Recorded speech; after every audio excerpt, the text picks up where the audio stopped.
ఈరోజు ఈ మాట వింటున్న దేవుని బిడ్డలారా, ఒకవేళ నీ జీవితంలో కూడా కొన్ని పరిస్థితులు, ఏంటో నా పరిస్థితి ఎట్లా అయిపోయింది, దేవుడేమైనా నన్ను మర్చిపోయాడా, దేవుడేమైనా నన్ను చిన్నచూపు చూశాడా అని కొన్ని పరిస్థితులను బట్టి విసికి విసికి విసికి ప్రతిదానికి ఒకవేళ భయపడుతూ ఉంటే, నా జీవితంలో ఏవేవో జరుగుతున్నాయి, నాకు అర్థం కావట్లా, ఏమైనా కీడు రాబోతుందా, ఏమైనా ముప్పు రాబోతుందా, ఏమైనా నాశనం కలగబోతుందా అని, ఏదైనా కలగబోతుందోనని ఒకవేళ నువ్వు భయపడతా ఉంటే దేవుడు అంటాడు, దేవుని ఆజ్ఞ లేకుండా ఆమేన్ నీ తల వెంట్రుకలలో ఒక్కటి కూడా రాలద్దు.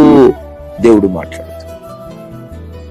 వాక్యం వింటున్న బిడ్డలారా, రోగానికి ఏమైనా భయపడుతున్నావా? ఆ రోగం చంపేస్తుందేమో, శరీరంలో ఉన్న క్యాన్సర్ వ్యాధి అకస్మాత్తుగా మరణాన్ని తెప్పిస్తుందేమో. మననే డాక్టర్ గారి దగ్గరికి వెళ్తే కాస్త బీపీ అయింది, హై అయింది అన్నాడు, హార్ట్ లో కూడా ఏదో ప్రాబ్లం ఉందన్నట్లు అన్నాడు. అమ్మో ఏమైనా కీడు జరిగిద్దేమో అని శరీరాన్ని ఏలుబడి చేస్తున్న అనారోగ్యాన్ని బట్టి ఏమైనా జరుగుతుందేమో అని ఒకవేళ మనసులో భయపడుతున్నావా? అమ్మా, నీవు ఆరాధించే నీ దేవుడు ఎవరు తెలుసా?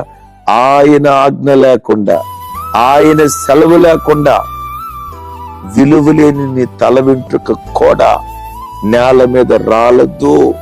నా ప్రభు మాట్లాడుతున్నాడు. నిజమే. మరో మాట చెప్పమంటారా? దేవుని ఆజ్ఞ లేకుండా నీకు అపాయం రాదు. రెండో మాట, నీతో ఉన్న వారికి కూడా నిన్ను బట్టి ఏ కీడు కలగకుండా దేవుడు కాపాడటం ప్రారంభిస్తాడు.